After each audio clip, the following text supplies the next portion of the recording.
Le millionnaire découvre sa femme de chambre protégeant sa fille aveugle et est choqué par la vérité. Le cri dans le jardin. « Enlève tes sales pattes de ma belle-fille tout de suite. Sauvage. Lâche-la. » Le cri déchira la tranquillité de l'après-midi comme un verre se brisant sur le sol. Il n'y eut aucun avertissement, aucune discussion préalable qui aurait graduellement monté le ton. Ce fut une explosion d'hystérie instantanée. Au centre de l'immense jardin arrière, sous un soleil qui semblait se moquer de la scène avec son éclat joyeux, se déroulait une confrontation à glacer le sang de quiconque. Camille, la femme de chambre, était à genoux sur la pelouse. Son uniforme bleu, habituellement impeccable, était taché de terre et d'herbe aux genoux, mais elle ne se souciait pas de ses vêtements. Ses bras enlaçaient avec une force désespérée le petit corps de Lucie, la fille aveugle du propriétaire de la maison. Camille ne regardait pas la femme qui lui criait dessus. Elle avait le visage enfoui dans les cheveux de l'enfant, lui murmurant des mots précipités, tentant de créer une barrière sonore avec sa propre voix pour que la petite n'entende pas les insultes qui pleuvaient sur elle. Debout face à elle, Valérie Montaigne ressemblait à une statue de fureur enveloppée de soie blanche. Son visage, habituellement composé de couches de maquillage parfait et de sourires répétés pour les galas de bienfaisance, était défiguré par une colère rouge et veinée. Son index, avec un ongle parfaitement manucuré, pointait vers la tête de Camille comme le canon d'une arme chargée. « Tu es une voleuse, une profiteuse », siffla Valérie, sa voix se brisant en un aigu insupportable. « Je savais que je ne pouvais pas faire confiance à quelqu'un de ta classe. » Lucie, à peine âgée de 7 ans, tremblait violemment. Ses yeux, voilés et sans vue, se déplaçaient frénétiquement d'un côté à l'autre, cherchant une référence dans l'obscurité, mais ne trouvant que la terreur. Ses petites mains serraient le tissu bon marché de l'uniforme de Camille avec une telle force que ses jointures étaient blanches. Elle ne pleurait pas à grands cris. Son pleur était un gémissement étouffé, le son d'un petit animal acculé qui sait qu'il n'a pas d'échappatoire. « S'il vous plaît, Madame Valérie, baissez la voix », supplia Camille en levant les yeux un instant. Ses yeux sombres ne montraient pas de peur pour elle-même, mais une panique absolue pour l'enfant. « Vous l'effrayez. Regardez comme elle tremble. Nous pouvons en parler, mais pas comme ça.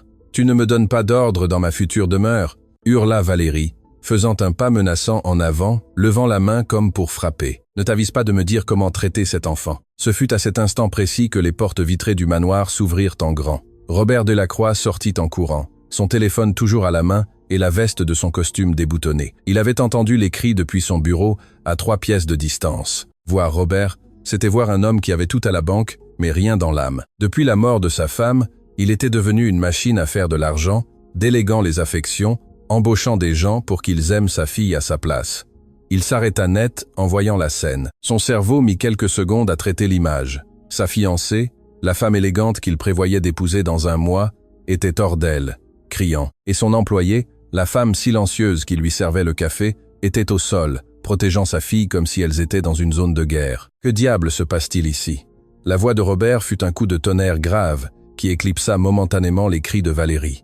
Le silence qui suivit fut bref, mais lourd. Camille baissa la tête, serrant davantage Lucie contre sa poitrine. Valérie, en revanche, transforma son visage en une fraction de seconde. La colère rouge se dissipa et fut remplacée par un masque d'angoisse et de victimisation si rapide qu'il aurait mérité un prix d'interprétation. Robert avança dans le jardin, ses chaussures de cuir craquant sur l'herbe. Il sentait une pression dans la poitrine. Il détestait les drames. Il détestait les problèmes domestiques. Il payait des salaires exorbitants pour avoir la paix, pour rentrer chez lui et trouver silence et ordre. Et c'était le chaos absolu. « Robert, grâce à Dieu tu es là !» s'exclama Valérie, portant une main à sa poitrine et respirant difficilement, simulant une crise de nerfs. « Cette femme est un monstre. » Robert regarda Camille. La femme de chambre ne se leva pas, elle restait étreinte à l'enfant. Lucie avait enfoui son visage dans le cou de Camille en entendant la voix de son père. Ce fut comme une gifle pour Robert. Sa propre fille cherchait refuge auprès de l'employé, pas auprès de lui. « Papa !» gémit Lucie, sa voix à peine un filet. « J'exige une explication tout de suite », dit Robert en regardant alternativement les deux femmes. Son ton était celui qu'il utilisait lors des conseils d'administration. Froid, impatient et attendant une obéissance immédiate. Valérie courut vers lui et s'accrocha à son bras, lui plantant les ongles dans le tissu du costume. « Je l'ai trouvé, Robert. Je l'ai trouvé les mains dans le sac », dit Valérie, sanglotant sans larmes. « Je suis venu au jardin pour apporter un jus à Lucie, essayant d'être une bonne mère pour elle. Et j'ai vu cette femme la malmener, lui criant dessus parce que l'enfant avait renversé un peu d'eau. Et ce n'est pas tout. » Valérie fit une pause dramatique, s'assurant d'avoir toute l'attention de Robert. « Quand je lui ai crié de la lâcher, J'ai vu qu'elle glissait quelque chose dans la poche de son tablier. C'est ma broche d'émeraude. Robert, celle que tu m'as offerte pour nos fiançailles. Elle l'avait. Elle maltraitait ta fille et nous volait en même temps. Robert sentit le sang lui monter à la tête. Il regarda Camille avec un mélange d'incrédulité et de déception profonde. Il lui avait fait confiance, il lui avait ouvert les portes de son foyer, et voilà comment elle le payait, en volant et en blessant la seule chose qui lui restait de sa défunte épouse. Camille leva les yeux. Elle avait les yeux pleins de larmes, mais ne dit rien. Elle savait que toute parole de sa part serait écrasée par l'éloquence de la maîtresse de maison. Elle secoua seulement la tête d'un mouvement presque imperceptible et embrassa à nouveau le front de Lucie, qui continuait de trembler comme une feuille au vent. « C'est vrai ?» demanda Robert, sa voix baissant à un ton dangereux. « Camille, as-tu la broche de ma fiancée ?» Camille ouvrit la bouche pour parler, mais Lucie s'accrocha plus fort à elle et poussa un sanglot déchirant. La priorité de Camille changea instantanément. Il ne s'agissait pas de se défendre, mais de calmer l'enfant. « Chut, ma vie, calme-toi, respire avec moi. 1, 2, murmura Camille, ignorant la question du millionnaire. Cet acte de l'ignorer fut ce qui alluma la mèche finale dans l'orgueil de Robert, le faux jugement. Le manque de réponse immédiate de Camille fut interprété par Robert comme un aveu de culpabilité. Dans son monde des affaires, qui ne dit mot conce, qui ne se défend pas avec agressivité, c'est parce qu'il n'a pas d'argument. Il ne comprenait pas le langage du sacrifice. Il ne comprenait pas qu'à parfois, on ravale sa fierté pour ne pas effrayer un être sans défense. Valérie, percevant le doute dans les yeux de Robert, attaqua avec plus de force, profitant du silence de l'employé. « Regarde-la, elle n'a même pas la décence de le nier », cracha Valérie avec mépris, tournant autour de Camille comme un prédateur. « Elle profite du fait que Lucie est aveugle. Robert, réfléchis-y. L'enfant ne peut pas voir ce qu'elle fait. Elle nous vole sûrement petit à petit depuis des mois. Et qui sait quelles horreurs elle fait à l'enfant quand nous ne sommes pas là. C'est pour ça que Lucie est si retirée. C'est pour ça qu'elle est toujours effrayée. C'est la faute de cette femme. » Les mots de Valérie étaient du pur poison, méticuleusement conçus pour toucher les points faibles de Robert, sa culpabilité d'être un père absent et sa peur que quelqu'un blesse sa fille handicapée. Robert ressentit une nausée soudaine. L'image de Camille maltraitant sa fille aveugle s'installa dans son esprit. Il se rappela toutes les fois où il était rentré tard du travail, toutes les fois où il avait voyagé et laissé Lucie aux soins de cette femme. Il avait laissé sa fille entre les mains d'un bourreau. « Lève-toi !» ordonna Robert. Sa voix n'avait plus de doute, seulement une froideur tranchante. Camille obéit lentement. Elle dut décoller doucement les petits bras de Lucie de son cou. « Non, Camille, ne me quitte pas » pleura l'enfant, tâtonnant l'air avec désespoir. « Je suis là, mon ciel. Je suis juste ici. Je vais juste me lever » lui assura Camille avec une douceur qui contrastait violemment avec la tension de l'atmosphère. Une fois debout, Camille semblait petite face à la silhouette imposante de Robert et l'arrogance de Valérie. Elle lissa son tablier avec des mains tremblantes. « Monsieur Robert » dit Camille, gardant une voix ferme, bien qu'intérieurement elle s'effondrait. « Je n'ai rien volé et jamais, écoutez-moi bien, jamais je ne lèverai la main sur mademoiselle Lucie avec de mauvaises intentions. Elle est comme une fille pour moi. Quel culot !» interrompit Valérie, laissant échapper un rire incrédule et moqueur. « Comme une fille ? S'il vous plaît, tu es la femme de chambre. Nous te payons pour nettoyer et lui donner à manger, pas pour jouer à la maman. Et pour le vol, Robert, vérifie sa poche tout de suite. » Robert regarda la poche avant du tablier de Camille. Il y avait un petit renflement. Son cœur battait fort. Il voulait que ce soit un mensonge. Il voulait que Camille sorte un mouchoir, un jouet, n'importe quoi qui ne soit pas ce bijou. « Sors ce que tu as dans la poche », exigea Robert. Camille ferma les yeux un instant, priant pour avoir de la patience, mit la main dans sa poche et, d'un mouvement lent, sortit l'objet. Le soleil de l'après-midi fit briller les émeraudes et les diamants. La broche était là. Valérie laissa échapper un cri de triomphe déguisé en horreur. « Tu vois, je te l'avais dit » siffla-t-elle, lui arrachant le bijou des mains. Elle allait le voler. Elle attendait sûrement son jour de congé pour le vendre dans un mont-de-piété de bas étage. Robert sentit un vide dans son estomac. La preuve physique était irréfutable. Elle était là, dans sa main. Tout ce que Camille avait construit en 2 ans de service, la confiance, le respect, s'effondra en une seconde. Il ne s'arrêta pas pour demander pourquoi la broche était là. Il ne se demanda pas si quelqu'un l'avait mise. Il n'analysa pas la logique qu'une voleuse experte ne garderait pas le butin dans sa poche pendant qu'elle se disputait avec les propriétaires de la maison. La colère l'aveugla. « As-tu quelque chose à dire ?» demanda Robert, déçu. Camille regarda Valérie, vit le sourire triomphant à peine dissimulé au coin de ses lèvres. Camille connaissait la vérité. Valérie lui avait demandé de tenir la broche quelques minutes auparavant, sous prétexte que le fermoir était lâche, juste avant de commencer à crier. C'était un piège. un piège grossier et cruel. Mais si Camille accusait la fiancée du patron maintenant, sans preuve, elle semblerait juste une menteuse désespérée. Et le pire, si elle commençait une guerre de cris maintenant, Lucie souffrirait davantage. L'enfant était déjà au sol, se balançant, se couvrant les oreilles. « Vous ne croiriez pas ma version, monsieur », dit Camille avec une tristesse infinie. « Vous avez déjà décidé qui croire. Je vous demande juste de regarder votre fille. Elle sait qu'il aime. Assez de théâtre », coupa Robert, incapable de gérer la culpabilité que lui provoquait le regard digne de l'employé. « Tu es renvoyé. Je veux que tu ramasses tes affaires et que tu déguerpisses de ma maison immédiatement. Tu as 10 minutes avant que j'appelle la police pour vol. Considère que ne pas le faire est mon dernier acte de charité envers toi. »« Robert, tu devrais appeler la police tout de suite, » insista Valérie. « C'est une criminelle. J'ai dit qu'elle partait, » cria Robert, perdant son sang-froid. « Hors de ma vue. » Camille hocha la tête lentement. Elle ravala les larmes d'impuissance qui lui brûlaient la gorge. Elle se tourna vers Lucie, qui était toujours sur la pelouse, inconsciente de la décision finale, mais consciente de l'hostilité. Camille se pencha une dernière fois, ignorant le regard assassin de Valérie. « Ma petite courageuse » murmura-t-elle près de l'oreille de Lucie. « Je vais devoir m'absenter un moment, mais tu es forte. Souviens-toi de ce que nous avons pratiqué. Tu es forte. »« Non, Camille, ne pars pas » cria Lucie, tendant ses mains pour l'attraper.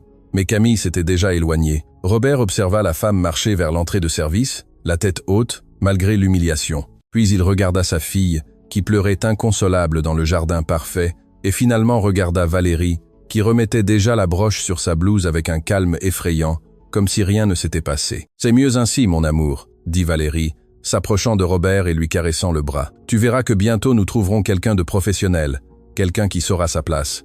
Cette femme était une mauvaise influence. Lucie sera mieux sans elle. » Robert hocha la tête machinalement, mais un goût amer inonda sa bouche. Quelque chose ne collait pas. La dignité dans les yeux de Camille ne correspondait pas à la bassesse du vol, et la terreur dans les cris de sa fille ne semblait pas celle d'une enfant libérée d'un tortionnaire, mais celle d'une enfant qui perd son unique bouclier. « Fais en sorte que Lucie rentre à la maison », dit Robert sèchement, se dégageant de l'étreinte de Valérie. « Je dois passer un appel. » En s'éloignant, Robert ne pouvait s'empêcher d'entendre les pleurs de sa fille. Il ne savait pas que ces pleurs n'étaient pas pour le départ de Camille, mais par peur de rester seul avec la femme qui souriait maintenant victorieusement au milieu du jardin. Le millionnaire croyait avoir rendu justice, mais il venait de laisser sa fille à la merci du véritable danger. L'humiliation publique.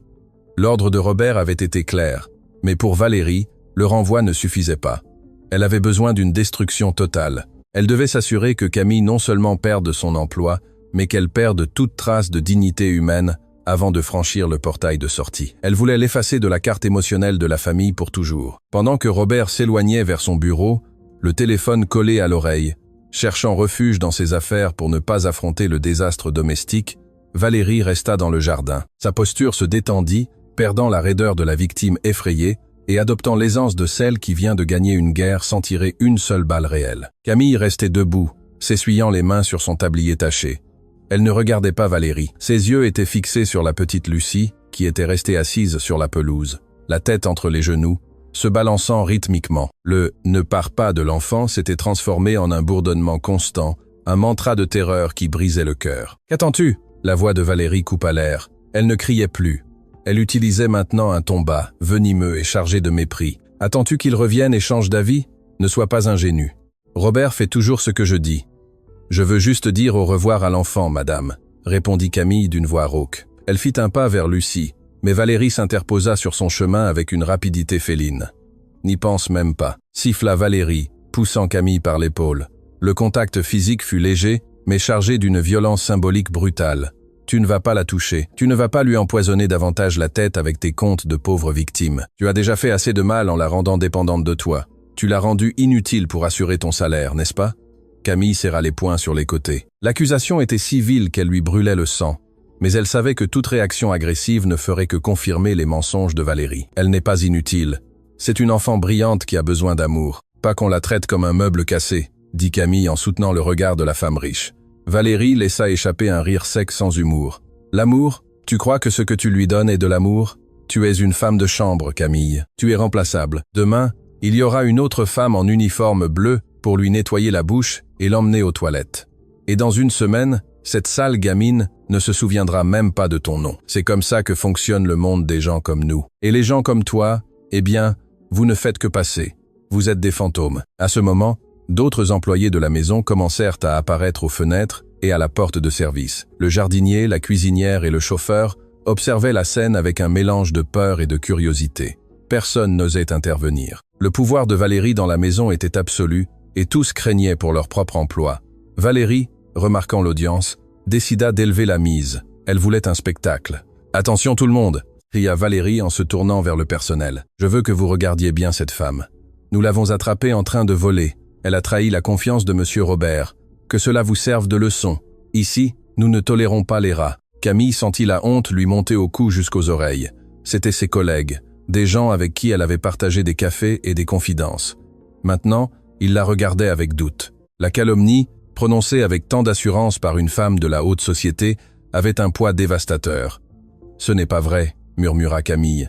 Mais sa voix se perdit dans le vent. Lucie, guidée par le son de la voix de Valérie, se leva en titubant. Elle tendit les bras, cherchant le vide. « Camille, est-elle gentille ?» cria l'enfant, tournant la tête de droite à gauche, désorientée par la cécité. « Elle n'a rien volé. Tu m'as donné la broche, Valérie. Je t'ai entendu. » Le silence qui suivit fut sépulcral. Les employés retinrent leur souffle. L'enfant aveugle venait de lancer une vérité comme une bombe. Valérie pâlit un micro-instant, mais sa méchanceté était rapide et adaptative. Elle marcha vers Lucie et l'attrapa par le bras avec force, la secouant. « Tais-toi, enfant stupide !» lui cria-t-elle au visage. « Tu es confuse. Cette femme t'a lavé le cerveau. Comment peux-tu savoir ce qui se passe, si tu ne peux même pas voir ce qui est devant ton nez? Lâchez-la !» Le cri de Camille fut instinctif. Elle se précipita pour séparer Valérie de l'enfant, oubliant les hiérarchies, oubliant le renvoi. Elle ne vit que les ongles de la belle-mère se planter dans la peau douce de Lucie. Mais avant qu'elle ne puisse arriver, 2 agents de sécurité privés de la résidence apparurent, alertés par le scandale. « Sortez-la d'ici !» ordonna Valérie en désignant Camille. « Elle a essayé de m'attaquer. Vous avez vu comment elle s'est jetée sur moi. C'est une sauvage dangereuse. » Les gardes, des hommes grands et obéissants qui ne connaissaient pas la dynamique interne de la maison, agirent immédiatement. L'un d'eux attrapa Camille par les bras, l'immobilisant avec une clé douloureuse. « Non, laissez-moi, je veux juste qu'elle la lâche !» criait Camille, se débattant inutilement tandis qu'il l'entraînait loin de l'enfant. Lucie, entendant la lutte, paniqua totalement. Elle se mit à crier, un son aigu et déchirant qui sortait du plus profond de sa gorge. Elle se jeta au sol en tapant des pieds, frappant l'herbe avec ses poings. « Papa, papa, à l'aide !» appelait Lucie entre des sanglots, mais Robert restait enfermé dans son bureau insonorisé, étranger à la violence qui régnait dans son jardin. Valérie regarda Camille se faire traîner et sourit. Puis elle regarda les autres employés avec froideur. « Quelqu'un d'autre veut-il défendre la voleuse ?» demanda-t-elle d'un ton provocateur. Personne ne bougea. La peur paralyse plus que toute chaîne. « Bien, » dit Valérie en lissant sa blouse de soie. « Je veux que vous surveilliez qu'elle sorte ses vieux chiffons de sa chambre, qu'elle n'emporte pas une seule épingle qui appartienne à cette famille. Vérifiez ses sacs, vérifiez ses poches, vérifiez même ses chaussures si nécessaire. Je veux qu'elle parte avec ce qu'elle porte, qu'elle sente ce que c'est de n'avoir rien. » Camille, les yeux pleins de larmes, cessa de se débattre. Elle comprit que la bataille physique était perdue. Elle regarda Lucie une dernière fois au loin, une petite tache rose pleurant dans l'immense jardin vert, seule, complètement seule. Cette image, celle de l'enfant abandonné à son sort, lui fit plus mal que l'humiliation publique, plus que l'accusation de vol, plus que la force brute des gardes. « Résiste, mon amour, résiste !» murmura Camille pour elle-même, tandis qu'on la poussait vers la maison de service pour récupérer ses quelques affaires sous le regard vigilant et moqueur de son bourreau. La sentence injuste. 15 minutes plus tard, la scène se déplaça vers l'entrée principale du manoir. Robert était enfin sorti de son bureau, attiré non par le bruit, mais par le silence soudain qui était tombé sur la maison. Un silence tendu et antinaturel. Dans le hall d'entrée en marbre, Camille se tenait à côté d'une vieille valise usée, un sac en plastique à la main où elle transportait les choses qui ne rentraient pas dans le bagage. À ses côtés, les agents de sécurité attendaient l'ordre final pour l'escorter jusqu'à la rue. Valérie était debout sur l'escalier, observant tout d'en haut, comme une reine contemplant une exécution. Robert descendit les dernières marches, ajustant sa cravate. Il se sentait mal à l'aise. L'image de Camille, vaincue, mais la tête haute, lui provoquait un pincement de culpabilité qu'il essayait de rationaliser. « C'est une voleuse », se répétait-il mentalement. « C'est pour la sécurité de Lucie. Voici vos indemnités de départ », dit Robert, en tendant une enveloppe blanche à Camille.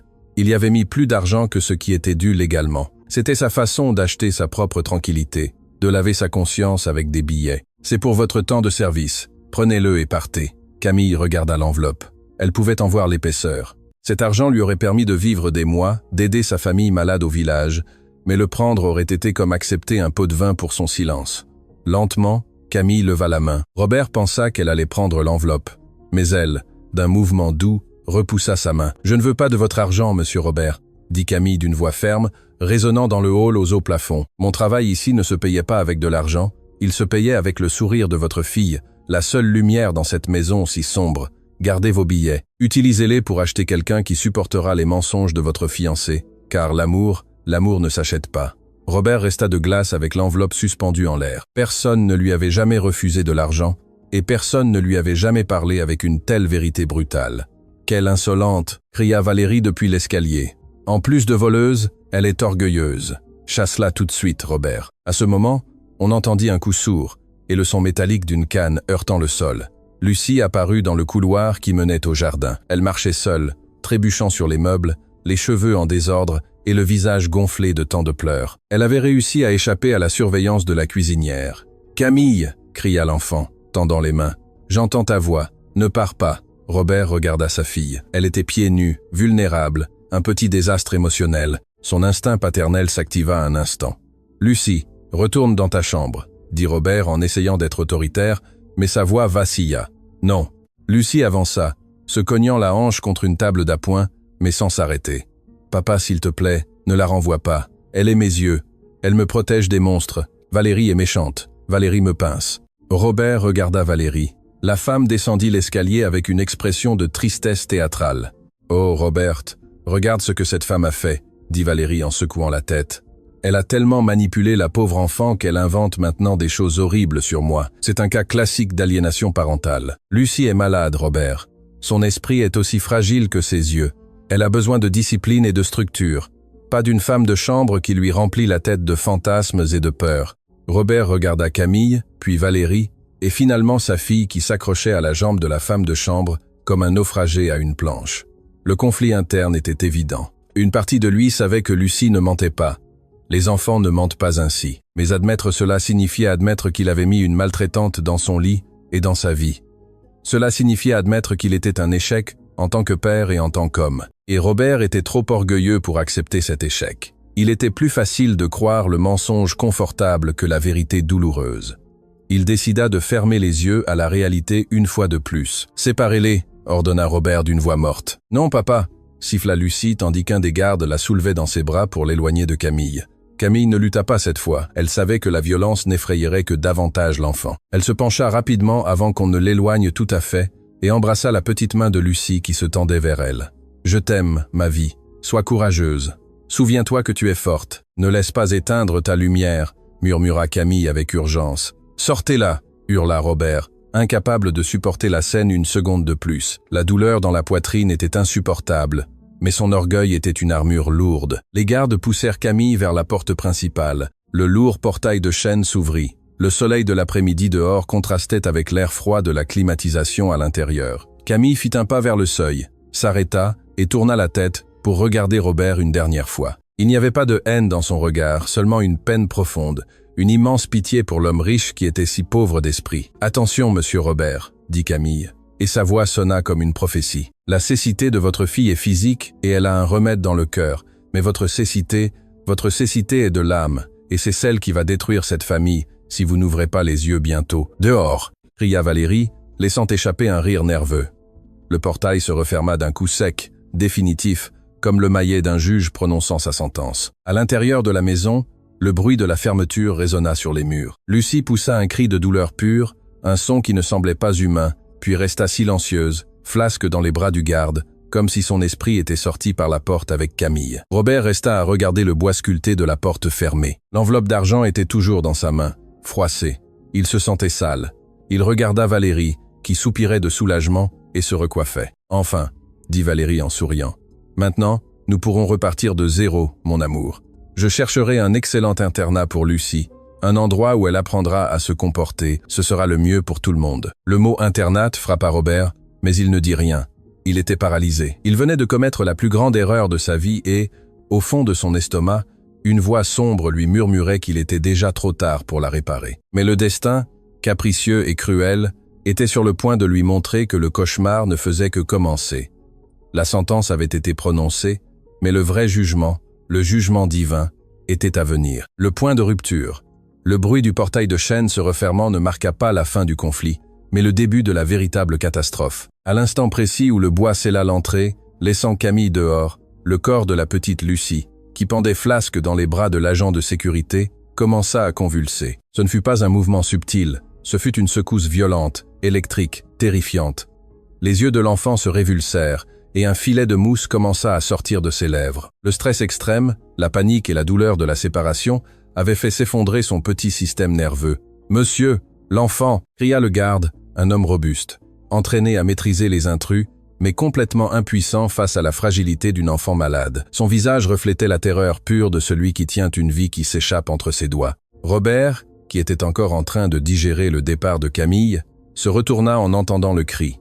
En voyant sa fille convulsée, le monde s'arrêta. Le temps s'étira d'une manière douloureuse. Tout son argent, toutes ses entreprises, tout son pouvoir s'effondrèrent en une seconde. Il ne savait pas quoi faire. Il resta paralysé, les mains tremblantes en l'air, incapable de la toucher de peur de la briser davantage. « Faites quelque chose !» hurla Robert, la voix brisée par le désespoir. « Appelez une ambulance, Valérie, aide-la !» Valérie, qui quelques secondes auparavant souriait de soulagement, fit un bond en arrière avec une grimace de répulsion instinctive. Elle ne s'approcha pas de l'enfant, au contraire, elle protégea sa blouse de soie blanche, comme si l'enfant était une source de contagion. « Quelle horreur !»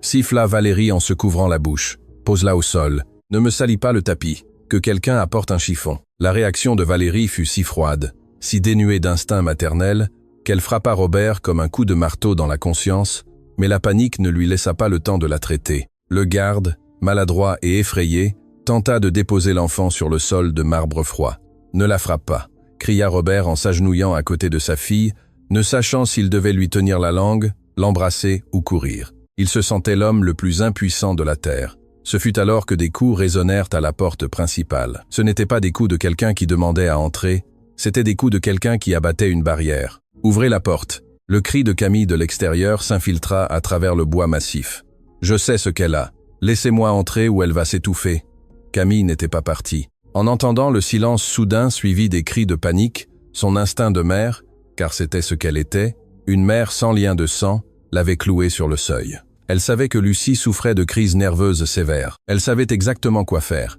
Robert regarda sa fille violacée par le manque d'air. Puis il regarda Valérie, qui était restée loin, criant des ordres inutiles aux domestiques, et finalement regarda la porte. « Ouvrez !» ordonna Robert à l'autre garde. « Laissez-la entrer tout de suite. » Le garde ouvrit le portail, et Camille entra comme un ouragan bleu. Elle ne regarda pas Robert, elle ne regarda pas Valérie, elle ne se souciait pas de son renvoi ni de l'humiliation d'il y a 5 minutes. Elle se jeta au sol, glissant sur le marbre jusqu'à Lucie. « Lâchez-la, laissez-moi de la place », ordonna Camille avec une autorité que Robert n'avait jamais vue en elle. D'un mouvement précis et aimant, Camille plaça l'enfant sur le côté, libéra ses voies respiratoires et commença à masser des points spécifiques sur le cou et les mains de la petite, lui murmurant à l'oreille avec cette voix qui était la seule encre de Lucie dans le monde. « Je suis là, mon amour. Maman Camille est là. Respire. Suis ma voix. C'est ça. Relâche l'air. » Lentement, comme par magie, les convulsions cessèrent. La couleur revint aux joues de Lucie. Sa respiration se stabilisa, bien qu'elle restât inconsciente, épuisée par l'effort. La pièce sombra dans un silence sépulcral. On n'entendait que la respiration haletante de Robert et le pleur silencieux de Camille tandis qu'elle caressait les cheveux moites de l'enfant. Valérie rompit le silence, incapable de percevoir l'atmosphère. « Bon, le drame est passé », dit-elle en lissant sa jupe et en retrouvant sa posture altière. « Maintenant qu'elle a fait son travail d'infirmière, qu'elle reparte. Tu ne voudrais pas qu'elle reste après ce qu'elle a volé, n'est-ce pas, Robert ? Dis-lui de partir. » Camille s'arrêta. Sa main, qui caressait le bras de l'enfant, se figea. Quelque chose changea dans son regard. Il n'y avait plus de peur, plus de soumission. La femme de chambre se leva lentement du sol, laissant Lucie en sécurité et endormie sur le tapis. Elle se tourna vers Robert. Sa posture avait changé. Ses épaules n'étaient plus tombantes. Elle était droite, vibrant d'une fureur juste qui remplissait la pièce. « Je partirai, monsieur, » dit Camille, et sa voix était de l'acier froid. « Je partirai, parce que vous êtes le propriétaire de cette maison et des briques et des meubles chers. Mais je ne partirai pas sans que vous voyiez pourquoi votre fille a ces crises. Je ne partirai pas sans que vous sachiez la vérité que vous ignorez depuis des mois, trop occupé à faire de l'argent. Tais-toi ! Sécurité, sortez-la » cria Valérie en faisant un pas en avant, remarquant le danger dans les yeux de l'employé. « Personne ne me touche !» hurla Camille avec une telle force que les gardes reculèrent. « Vous allez regarder, monsieur Robert. Vous allez regarder ce que votre parfaite fiancée fait quand vous n'êtes pas là. » Avant que quiconque ne puisse l'arrêter, Camille se pencha de nouveau vers l'enfant endormi. Avec une délicatesse extrême, mais une détermination ferme, elle prit la manche de la robe rose pastel de Lucie. « Non, qu'est-ce que tu fais? Laisse l'enfant. » Valérie se précipita pour l'arrêter, mais Robert l'intercepta, tendant un bras pour lui bloquer le passage. Sa curiosité et une terreur naissante lui disaient qu'il devait voir. Camille remonta la manche de la robe jusqu'à l'épaule. Un cri étouffé s'échappa de la gorge de Robert. Ce n'était pas la peau douce d'une enfant qu'il vit. Le bras de Lucie était une carte de douleur. Il y avait des ecchymoses de toutes les couleurs, des bleus foncés, des jaunes anciens, des verdâtres en voie de guérison. Mais le plus effrayant n'était pas les couleurs, mais les formes. Il y avait des marques claires de doigts serrant la chair molle. Il y avait des marques de pincements tordus. Il y avait de petites brûlures circulaires qui semblaient faites avec la pointe d'un fer à friser chaud. « Regardez bien, monsieur », dit Camille en montrant une ecchymose fraîche en forme de pouce sur l'avant-bras. Celle-ci, elle l'a faite aujourd'hui dans le jardin avant que vous n'arriviez parce que l'enfant a renversé l'eau. Regardez cette autre. Camille souleva un peu le bas de la robe sur la jambe. Celle-ci date de la semaine dernière parce que l'enfant n'a pas trouvé les toilettes à temps. Robert sentit ses jambes flancher. Il tomba à genoux à côté de sa fille. Le monde tournait. « Regardez-la » insista Camille, pleurant maintenant de rage. « Je ne volais pas votre broche, monsieur. Je ramassais de l'argent et cachais ce peu que j'avais pour acheter des billets et emmener l'enfant loin d'ici, loin d'elle, parce que je savais que vous ne me croiriez pas, parce que je savais que vous êtes aveugle d'amour pour cette femme. Je ne volais pas de bijoux. J'essayais de voler l'enfant à la mort. » La révélation tomba sur la pièce comme une dalle de béton. Le vol n'était pas de la cupidité, c'était une tentative désespérée de sauvetage. La maltraitance ne venait pas de la femme de chambre, mais de la future épouse. La vérité douloureuse. Robert tendit une main tremblante et effleura l'une des ecchymoses sur le bras de sa fille. La peau était chaude, même endormie. Lucie fit une grimace de douleur au contact doux, un réflexe conditionné par des mois de souffrance silencieuse. Ce petit geste involontaire de sa fille brisa le cœur de Robert en 1000 morceaux irréparables. Il leva les yeux. Ses yeux étaient rouges, injectés de sang et de larmes contenues. Il ne regarda pas Camille, il regarda Valérie. La femme élégante était pâle, acculée contre la rampe de l'escalier. Son masque de perfection se fondait sous la chaleur de la preuve irréfutable. Il n'y avait plus où se cacher. Les marques sur la peau de l'enfant étaient une accusation écrite avec du sang et de la douleur. « Explique-moi » murmura Robert. Sa voix était à peine audible, une grogne basse qui provenait d'un lieu animal et dangereux à l'intérieur de lui. « Explique-moi pourquoi ma fille a tes mains marquées sur sa peau. » Valérie tenta de rire, mais un son hystérique, aigu et brisé sortit. « Robert, s'il te plaît, ne sois pas ridicule » balbutia-t-elle en agitant nerveusement les mains. « Tu sais comment elle est, Lucie. Elle est aveugle. Elle se cogne partout. Elle est maladroite. Elle tombe du lit. Elle se heurte aux portes. Ses ecchymoses proviennent de ses chutes. Cette femme te manipule. Elle a peint l'enfant ou quelque chose comme ça. Elle se cogne avec les meubles, » interrompit Camille, sa voix chargée d'un mépris infini. « Est-ce que les meubles ont des empreintes digitales, madame ? Est-ce que les portes pincent l'intérieur des bras, là où personne ne se cogne en tombant ?» Camille prit le bras de Lucie et le tourna doucement pour montrer la partie intérieure, la peau tendre du biceps. Là, clair comme le jour, se trouvaient des marques d'ongles en forme de croissant, de petites cicatrices de qui plantent les ongles avec acharnement pour causer de la douleur sans laisser de marques visibles à l'œil nu. « Ce n'est pas un accident » dit Camille en regardant Robert dans les yeux. « C'est de la torture, systématique, quotidienne. Chaque fois que vous voyagez, chaque fois que vous rentrez tard, l'enfant vit un enfer, monsieur. Elle ne pleure pas parce que vous partez, elle pleure parce qu'elle reste seule avec elle. » Robert se leva. La transformation de son visage fut terrifiante. La tristesse fit place à une clarté brutale.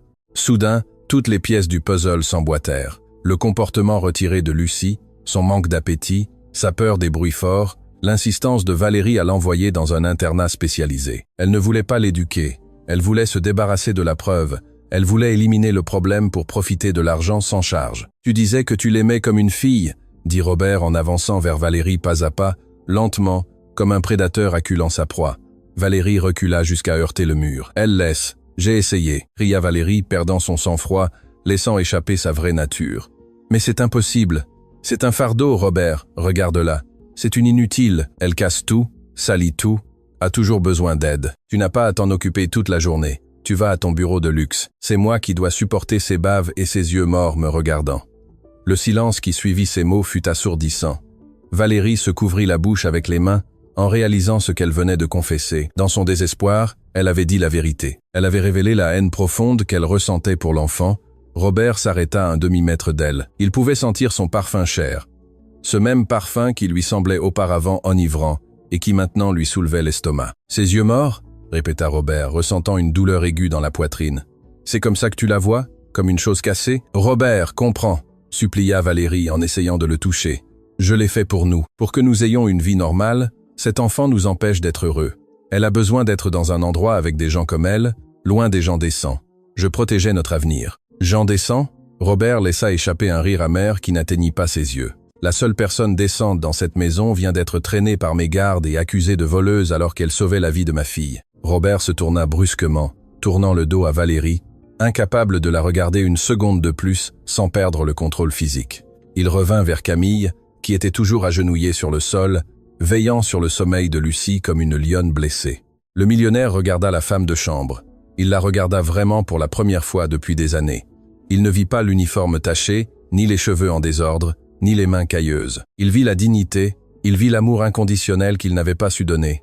Il vit que cette femme avait mis son corps entre les coups et sa fille. Elle avait reçu les insultes pour que Lucie ne reçoive pas les pincements. Robert se sentit minuscule. Il se sentit l'homme le plus pauvre du monde, entouré de marbre. « Camille » dit Robert, et sa voix se brisa. Ce n'était pas la voix du patron, c'était la voix d'un père honteux. Combien de temps cela dure-t-il? Camille leva les yeux, humide. Il n'y eut aucun reproche dans sa voix, seulement une tristesse fatiguée. Depuis l'annonce des fiançailles, monsieur, l'enfant a essayé de vous le dire plusieurs fois, mais vous étiez toujours au téléphone où lui disiez de respecter sa nouvelle maman. L'enfant a appris qu'il valait mieux se taire et endurer que d'essayer de parler à un mur, alors je suis devenu son bouclier. Si elle voulait la frapper, elle devait passer par moi. C'est pour ça que Valérie me déteste. C'est pour ça qu'elle a inventé le vol, parce que je suis la seule chose qui l'empêche de finir de briser l'enfant. Robert ferma les yeux, et 2 larmes lourdes roulèrent sur ses joues. Il se rappela les fois où Lucie entrait dans son bureau, et il la sortait doucement en disant « Papa travaille ». Il se rappela les fois où Lucie disait « Je n'aime pas Valérie ». Et il répondait « Tu t'y habitueras ». Il avait été complice. Sa négligence avait été l'arme que Valérie avait utilisée. À ce moment, Lucie remua au sol et laissa échapper un faible gémissement. « Camille, j'ai peur, il fait sombre », murmura l'enfant, encore à moitié endormi. « N'aie pas peur, petit oiseau. »« C'est fini », répondit Camille immédiatement en lui prenant la main. Robert se pencha.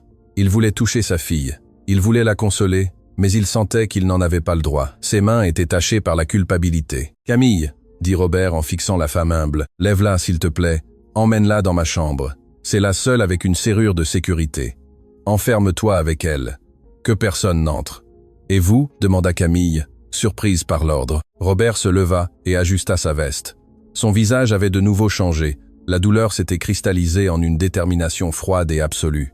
Il se tourna vers Valérie, qui tremblait près de l'escalier. « Je dois sortir les poubelles », dit Robert. La phrase resta en suspens dans l'air, chargée d'une menace définitive. Valérie comprit à cet instant qu'elle n'avait pas seulement perdu les fiançailles, l'argent et la maison, elle avait réveillé un ennemi formidable. Le millionnaire avait retrouvé la vue, et ce qu'il voyait maintenant appelait une justice immédiate et brutale. Le changement de perspective. Camille n'attendit pas un second ordre. Avec une force qui semblait surnaturelle pour son corps mince et usé par le travail, elle souleva Lucie dans ses bras. L'enfant, bien qu'âgé de 7 ans, pesait peu. L'anxiété et la peur constante lui avaient volé l'appétit pendant des mois, la laissant légère comme une plume. Un fait que Robert remarqua avec une douleur aiguë dans la poitrine en les voyant. La femme de chambre posa la tête de l'enfant sur son épaule, la protégeant avec sa main sur l'oreille pour qu'elle n'entende rien d'autre.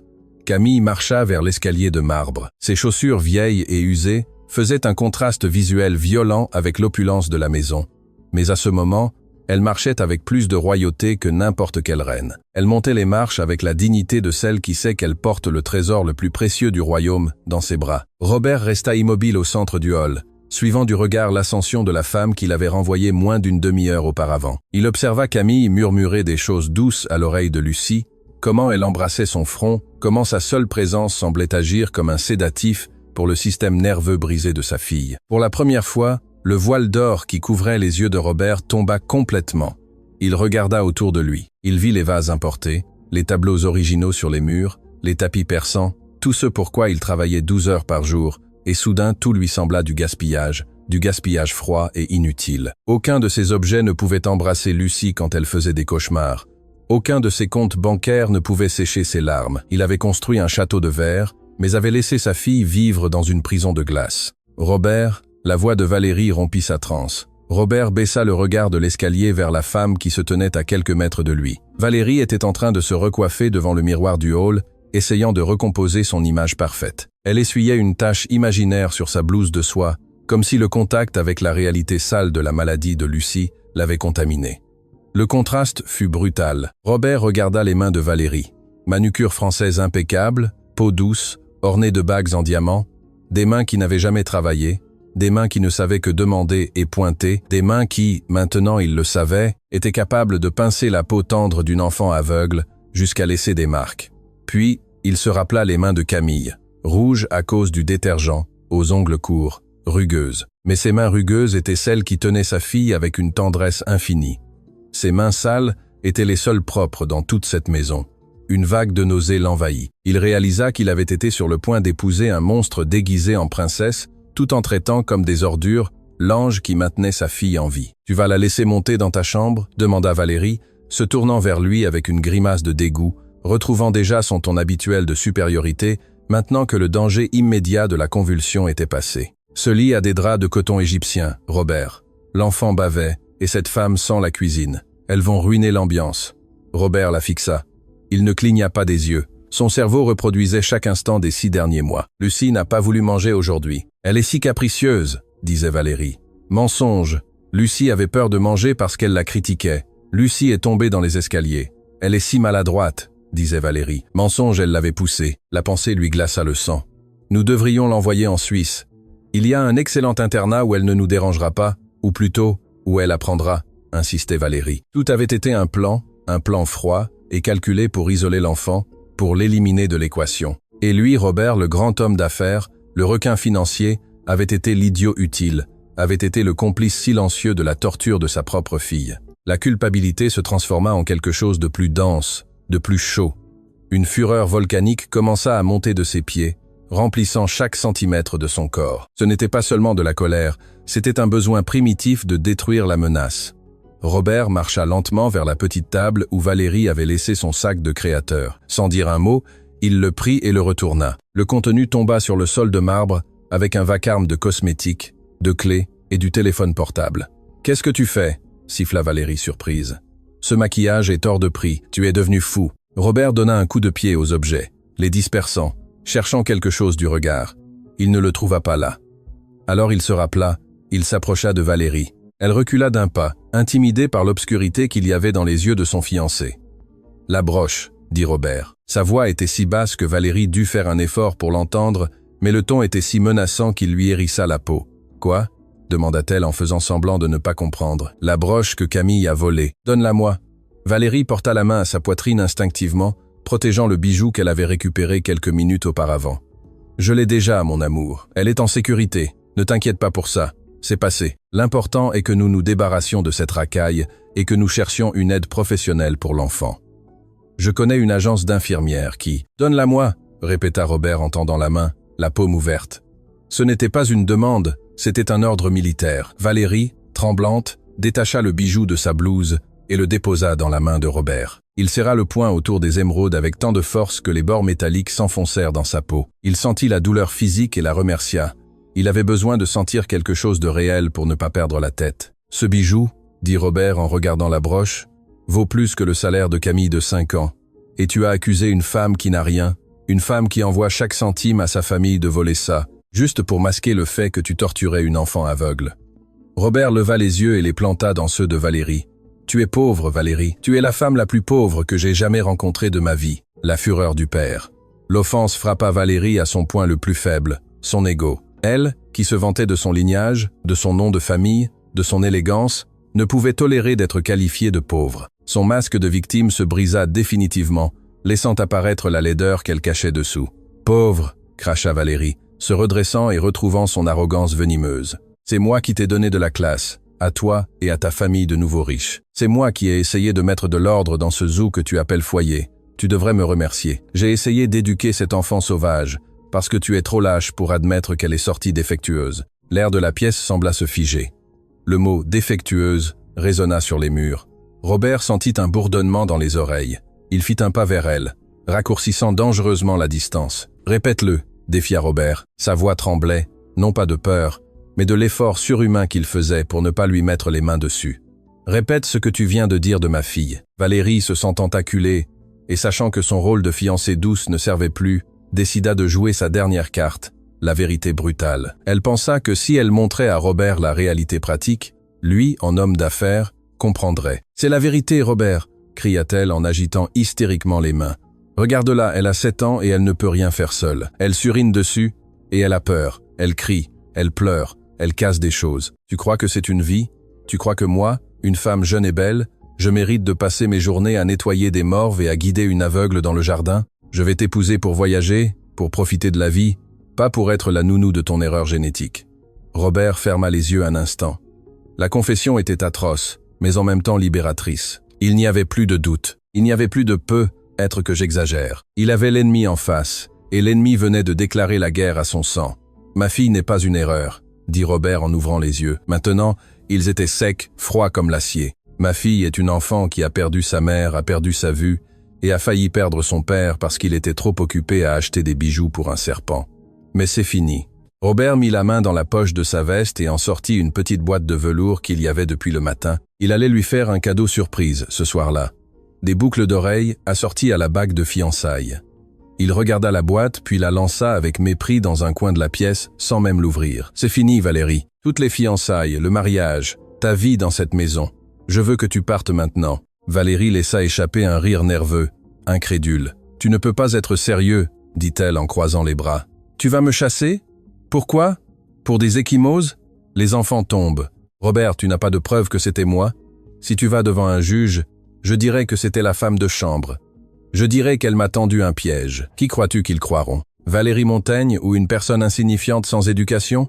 La menace fut la goutte d'eau qui fit déborder le vase. Valérie était prête à détruire la vie de Camille, même après avoir été découverte, juste par dépit. Robert avança jusqu'à être à quelques centimètres de son visage. Sa présence physique était imposante, un mur de fureur masculine contenue. « Je n'ai pas besoin d'un juge, Valérie. Je suis Robert Delacroix. J'ai assez d'argent pour t'ensevelir sous des avocats jusqu'à ce que tes petits-enfants continuent de payer les frais. Mais ce ne sera pas nécessaire parce qu'il y a des caméras. » Le visage de Valérie se décomposa. La couleur quitta ses joues, la laissant avec un aspect cireux et maladif. « Des caméras ?» murmura-t-elle. « J'ai installé un nouveau système de sécurité la semaine dernière dans le jardin et dans les couloirs, » mentit Robert. Il ne l'avait pas fait, mais il savait comment jouer au poker. Il vit la terreur dans ses yeux et sut qu'il avait deviné juste. « Je ne les avais pas vérifiés parce que je te faisais confiance, mais maintenant je vais savourer chaque seconde. Et je te promets, Valérie, que si je vois que tu as posé un seul doigt sur elle, ce ne sera pas la police qui viendra te chercher. Je m'assurerai personnellement que tu ne remettes plus les pieds dans un club social, un restaurant ou une maison respectable de ce pays. Tout le monde saura ce que tu es, une maltraitante d'enfants. » Valérie allaita, portant la main à sa bouche. La réputation était la seule chose qui lui importait plus que l'argent. La menace de destruction sociale fut plus efficace que toute menace physique. « Tu ne ferais pas ça » balbutia-t-elle en reculant vers la porte, trébuchant sur ses propres pieds. « Tu m'aimais? Tu m'as dit que tu m'aimais. » « J'aimais le masque » corrigea Robert avec dureté. « Mais ce qu'il y a dessous me dégoûte. » Robert désigna la porte principale qui était toujours entr'ouverte après l'entrée frénétique de Camille. « Dehors, et ne t'avise pas de monter faire tes valises. Je t'enverrai tes affaires dans des sacs poubelles, là où elles doivent être. »« Ma bague » cria Valérie en essayant de s'accrocher au matériel, à la seule chose qu'elle pouvait tirer de la situation. « La bague est à moi, c'est un cadeau. » Robert regarda la main gauche de Valérie. Le diamant brillait sous la lumière du lustre. « La bague était un symbole d'un engagement, » dit Robert en faisant un pas de plus vers elle, l'obligeant à reculer jusqu'au seuil. « Tu as rompu l'engagement quand tu as torturé ma fille. Cette bague représente ma famille et tu n'es pas de la famille. Tu es l'ennemi. » Robert tendit la main, attendant. Valérie regarda la main ouverte de Robert, puis son visage dur et implacable. Elle regarda vers l'escalier où elle savait que Camille consolait l'enfant. Elle ressentit une vague de haine pure, mais aussi de peur. Elle savait quand elle avait perdu une bataille. D'un mouvement brusque et furieux, elle arracha la bague de son doigt, se griffant la peau au passage. Elle la jeta au sol, aux pieds de Robert. Le son du platine frappant le marbre fut le son final de leur relation. « Tu vas le regretter, Robert » siffla Valérie. les yeux pleins de larmes de rage. « Tu vas rester seul avec ta fille aveugle et ta femme de chambre. Vous serez la risée de la société, le millionnaire et la femme de chambre. C'est pathétique. Tu me remplaces par une personne insignifiante. »« Je préfère être la risée de la société que le bourreau de ma fille, » répondit Robert avec un calme qui le surprit lui-même. Il se baissa et ramassa la bague. Il ne la regarda pas avec nostalgie, il la regarda comme on regarde une tumeur qui vient d'être retirée. « Dégage, » dit Robert en se levant, et prie pour que, lorsque je vérifierai ces caméras, je ne trouve rien d'impardonnable, car si je le trouve, j'irai te chercher. Valérie n'attendit pas davantage. La peur de l'exposition publique et l'intensité du regard de Robert furent suffisantes. Elle fit demi-tour et sortit en courant par la porte principale, ses talons claquant sur l'allée, fuyant la scène du crime, laissant derrière elle ses rêves de grandeur et n'emportant que son amertume. Robert resta à la porte, voyant sa fiancée monter dans sa voiture de sport et démarrer en faisant crisser les pneus. Il la vit disparaître derrière le portail de la propriété. Le silence revint dans la maison, mais cette fois ce n'était pas un silence lourd ou sombre, c'était le silence propre qui reste après une violente tempête. Robert ferma la porte principale, verrouilla, respira profondément, remplissant ses poumons d'air pour la première fois depuis des mois. Il sentait son corps meurtri, comme s'il avait livré une vraie bataille physique. Il desserra sa cravate, jeta sa veste au sol et se tourna vers l'escalier. En haut, dans sa chambre, se trouvait la seule chose qui importait. Sa rédemption n'était pas dans l'argent, ni dans le statut. Sa rédemption était en haut, effrayé et blessé, attendant un père qui avait enfin décidé d'apparaître. Robert commença à monter les marches. Chaque pas était une promesse. Il allait arranger cela. Il allait guérir les blessures, celles de la peau et celles de l'âme. Et il savait exactement qui l'aiderait à le faire. Ce n'étaient pas les médecins ni les psychologues chers. C'était la femme aux mains rugueuses et à l'uniforme bleu, le long chemin de retour à la maison. Le silence qui suivit le départ de Valérie ne fut pas vide, ce fut un miroir. En restant seul dans le hall, Robert sentit le poids écrasant de la maison sur ses épaules. Ses murs hauts, conçus pour impressionner ses associés et les amis du club, ressemblaient maintenant aux murs d'une forteresse solitaire.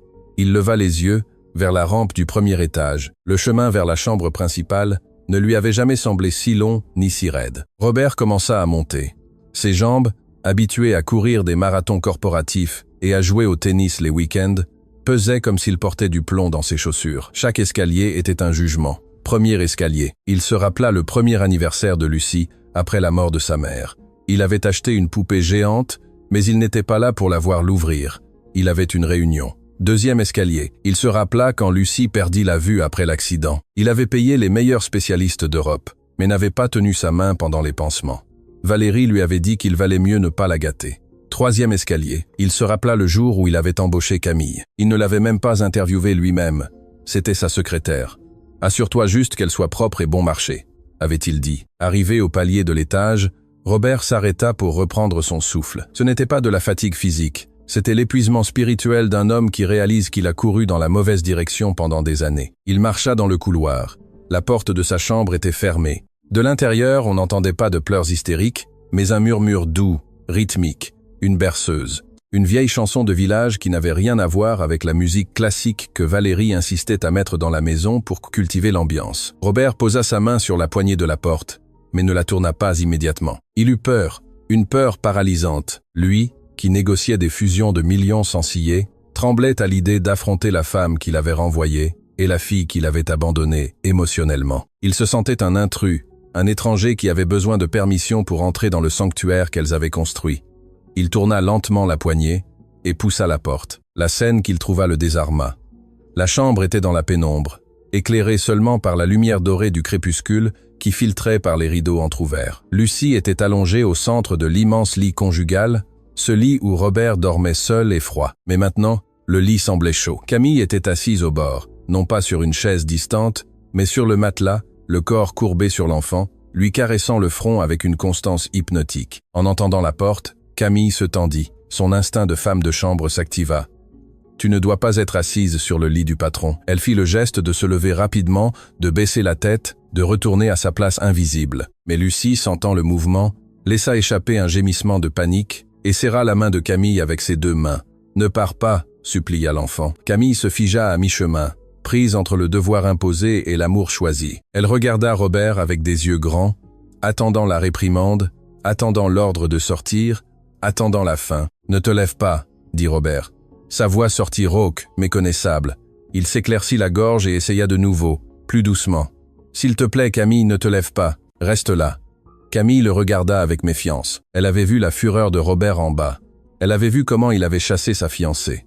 Mais des années de servitude lui avaient appris que les riches sont inconstants. Un instant, ils vous défendent parce que leur orgueil est blessé, et l'instant d'après, ils vous rappellent que vous êtes inférieur. « L'enfant a peur, monsieur, » justifia Camille, sa voix tremblante mais ferme. « Elle ne veut pas me lâcher. Si je pars, la crise reviendra. »« Je sais, » répondit Robert en faisant un pas dans la chambre. Il ferma la porte derrière lui, laissant le monde extérieur, le monde de Valérie et des mensonges définitivement dehors.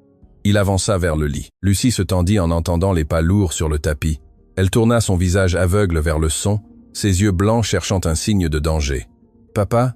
demanda Lucie d'une voix faible et effrayée. « Non, papa. Tout va bien ?» demanda-t-elle, comme on demande si le bourreau est revenu.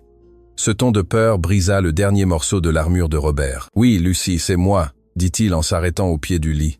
Il vit sa fille. Il la vit vraiment. Il vit comme elle paraissait petite dans ce lit énorme. Il vit comme son corps cherchait instinctivement la chaleur de Camille. Il vit les ecchymoses sur ses bras sous la lumière tamisée, des marques violettes qui criaient une histoire de terreur qui s'était déroulée sous son propre toit, financée avec son propre argent. Robert regarda Camille. La femme de chambre ne baissait plus le regard. Elle le soutenait. Il y avait un défi silencieux dans ses yeux sombres, une question muette. « Et maintenant, monsieur le millionnaire, maintenant que vous savez la vérité, qu'allez-vous en faire ?»« Elle est partie, Lucie, » dit Robert, sentant qu'il devait le dire à voix haute pour que ce soit réel. « Valérie est partie pour toujours. » Lucie cessa de respirer un instant. « Elle reviendra demain ?» demanda l'enfant, sceptique. Valérie revenait toujours. Valérie trouvait toujours le moyen d'entrer. « Non, » assura Robert avec une véhémence sombre. « Je ne changerai plus jamais les serrures. Je mettrai des gardes. Personne qui te fera du mal ne rentrera plus jamais dans cette maison. Je te le jure. » Lucie relâcha l'air qu'elle retenait, et son petit corps se détendit un peu contre le matelas, mais elle ne tendit pas les bras vers son père. Elle se serra davantage contre Camille. Ce rejet silencieux fut la punition la plus douloureuse que Robert aurait pu recevoir. Sa fille ne lui faisait pas confiance et elle avait raison. Robert sentit ses jambes flancher de nouveau.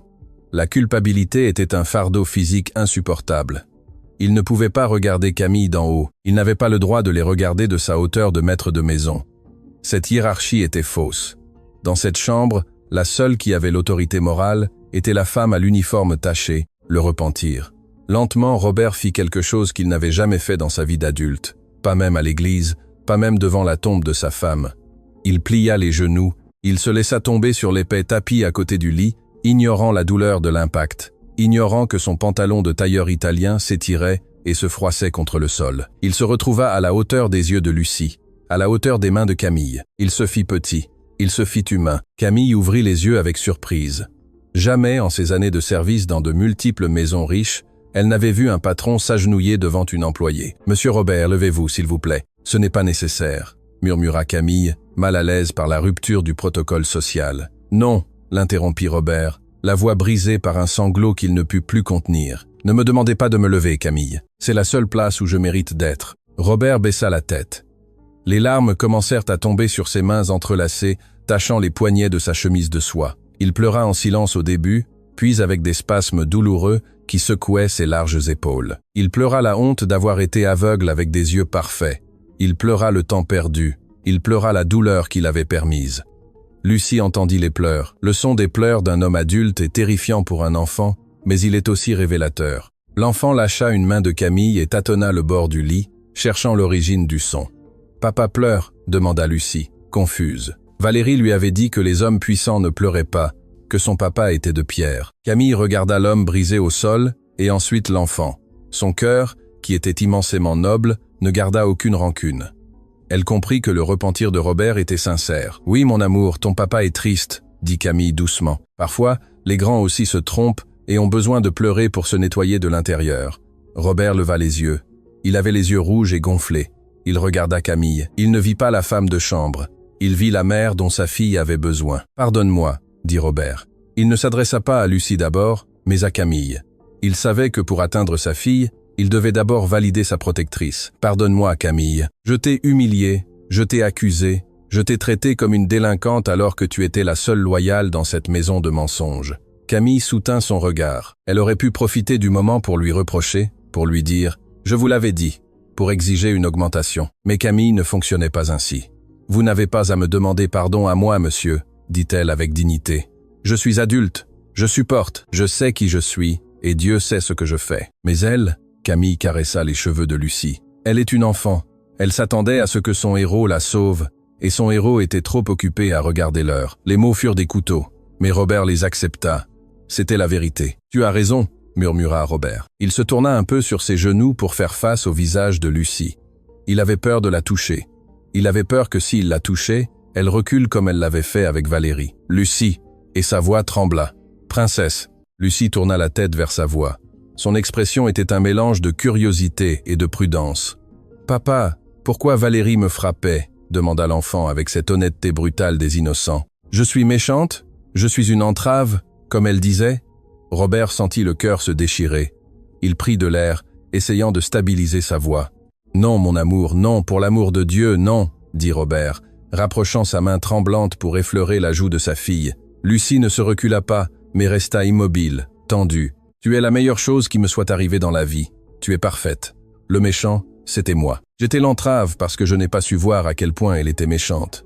Elle te frappait parce qu'elle est malade de l'âme, parce qu'elle a le cœur pourri. Pas toi, jamais toi. » Robert prit la petite main de Lucie, cette main petite et fragile, et la porta à ses lèvres. Il l'embrassa avec dévotion, la mouillant de ses larmes. « Je te promets, Lucie, je te jure sur la mémoire de ta maman que personne ne te fera plus jamais de mal.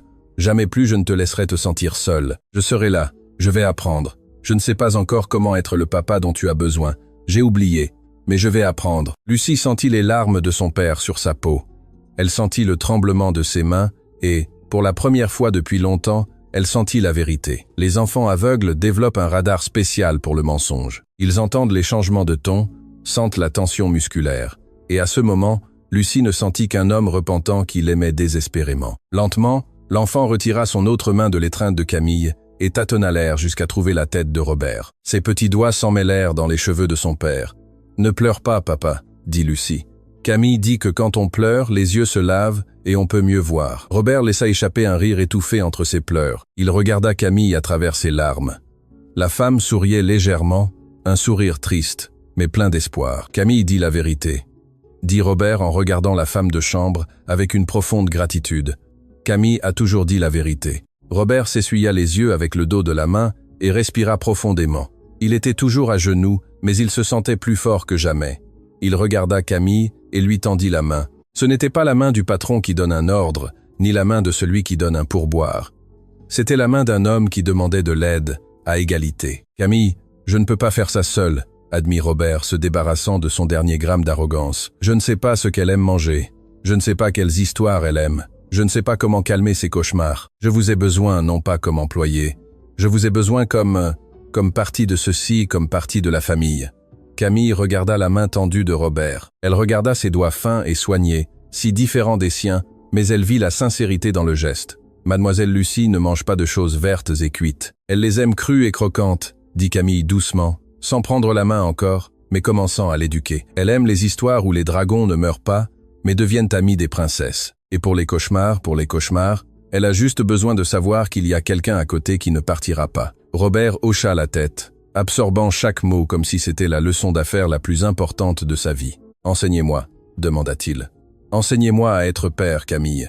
Je vous paierai le triple. Je vous donnerai ce que vous voulez. Mais s'il vous plaît, ne nous quittez pas. » Camille sourit et finalement tendit sa main rugueuse et prit la main douce de Robert. L'étreinte fut ferme, un pacte scellé sur le lit de l'enfant que tous deux aimaient. « Ce n'est pas pour l'argent, monsieur Robert, » dit Camille. « Je reste parce que cet enfant est mon cœur et parce que je crois que vous aussi avez une chance de salut. » À ce moment, la barrière invisible des classes sociales, des uniformes et des hiérarchies se dissipa dans cette chambre. Il n'y avait plus un millionnaire et une femme de chambre. Il y avait un père, une mère de substitution et une fille, unis par la douleur du passé et l'espoir fragile de l'avenir. Robert se leva du sol, sentant ses genoux engourdis. Il s'assit sur le lit de l'autre côté de Lucie, enfermant l'enfant dans un cercle de protection entre lui et Camille. « J'ai faim », dit Lucie soudain, brisant la tension avec l'innocence de qui priorise la survie immédiate. Robert et Camille se regardèrent et éclatèrent de rire en même temps. Ce fut un rire de soulagement, un rire qui nettoya l'air dense de la chambre. « Nous allons chercher quelque chose de croquant alors », dit Robert en s'essuyant la dernière larme. « Camille, vous m'aidez à la faire descendre ?» Je crois que la cuisine est votre territoire, mais j'aimerais apprendre où nous rangeons les biscuits. Avec plaisir, monsieur, dit Camille en se levant et en lissant son tablier, qui maintenant, aux yeux de Robert, semblait une cape de super-héroïne. Mais d'abord, il faut laver le visage de cette princesse. Pendant que Camille emmenait Lucie à la salle de bain, Robert resta un moment près du lit. Il regarda ses mains vides. Il n'avait plus de fiancée, il n'avait plus de bague. Il avait probablement perdu quelques associés en sortant en courant du bureau. Mais en entendant sa fille rire avec l'eau du robinet, Robert sut que, pour la première fois de sa vie, il était immensément riche. Le climax émotionnel. 3 semaines s'étaient écoulées depuis l'expulsion de Valérie, mais le temps dans le manoir Delacroix semblait avoir changé de rythme. Ce n'était plus ce temps frénétique et corporatif marqué par l'agenda de M. Robert. C'était maintenant un temps lent, patient, dicté par les besoins de guérison d'une enfant de 7 ans. La scène se déplaça vers un couloir d'hôpital aseptique et froid. L'odeur de désinfectant et le bourdonnement constant des machines de climatisation créaient une atmosphère de tension insupportable. Ce n'était pas une clinique privée de luxe où l'on vous sert du champagne en attendant. Robert avait choisi l'hôpital universitaire central de Paris, non par manque d'argent, mais parce que le docteur Leclerc y opérait, une éminence en neurolophtalmologie que Valérie avait écartée des mois auparavant, le considérant comme un médecin de classe moyenne qui ne comprendrait pas notre niveau. Robert marchait de long en large dans le couloir, usant la semelle de ses chaussures. Il avait retiré sa cravate depuis des heures. Sa chemise était froissée et tachée de café, mais cela lui était égal. Pour la première fois de sa vie, son image publique était le cadet de ses soucis. Assise sur une chaise en plastique dur, un chapelet en bois bon marché entre les mains, se trouvait Camille. Elle ne portait pas son uniforme. Robert le lui avait formellement interdit le lendemain de l'incident. « Dans cette maison, tu ne porteras plus jamais d'uniforme », lui avait-il dit. Maintenant, elle portait une blouse simple et une longue jupe, des vêtements humbles, mais dignes. Ses lèvres bougeaient dans une prière silencieuse et constante, un mantra de foi qui tenait la désespoir à distance. « Ça fait 4 heures, Camille », dit Robert, s'arrêtant devant elle et passant ses mains dans ses cheveux, se décoiffant d'angoisse. « Ils ont dit que ce serait 3. Quelque chose a mal tourné. Je le sais. Dieu me punit d'avoir été un mauvais père. Il va me priver de la chance de la voir en bonne santé. » Camille arrêta sa prière et leva les yeux. Ses yeux sombres transmettaient une paix que Robert enviait désespérément. « N'appelez pas le malheur, monsieur Robert, » dit-elle d'une voix douce mais ferme. « Les temps de Dieu ne sont pas ceux de votre montre suisse. L'enfant est forte. Elle a survécu au manque d'amour et à l'obscurité. Une opération ne la vaincra pas. Ayez foi. »« J'ai peur, Camille, » confessa le millionnaire en s'asseyant à ses côtés et en enfouissant sa tête dans ses mains. « J'ai une peur qui me paralyse. Si l'opération échoue, si elle ne peut jamais voir, comment vais-je lui expliquer que j'aurais pu essayer plus tôt? Comment vais-je vivre en sachant que j'ai laissé Valérie la convaincre que sa cécité était une punition permanente? Si l'opération échoue, vous continuerez d'être son père, » répondit Camille, posant sa main cailleuse sur la main tremblante de Robert. « Et elle le saura. Elle sentira votre amour. La vue est un cadeau, monsieur, mais l'amour est le soutien. Lucie préfère un père aveugle qui l'aime à un père avec une vue parfaite qui l'ignore. Vous lui avez déjà donné le plus grand des miracles. Vous êtes revenu pour elle. » Avant que Robert ne puisse répondre, les doubles portes du bloc opératoire s'ouvrirent avec un souffle pneumatique. Le docteur Leclerc sortit en retirant son masque chirurgical. Il avait de profondes cernes et un visage sérieux. Robert bondit de sa chaise comme s'il avait un ressort.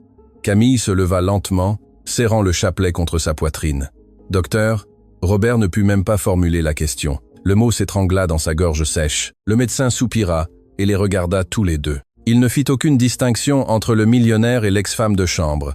Il vit 2 parents préoccupés. « Ça a été compliqué », admit le docteur Leclerc. Les lésions nerveuses n'étaient pas seulement dues à l'accident initial.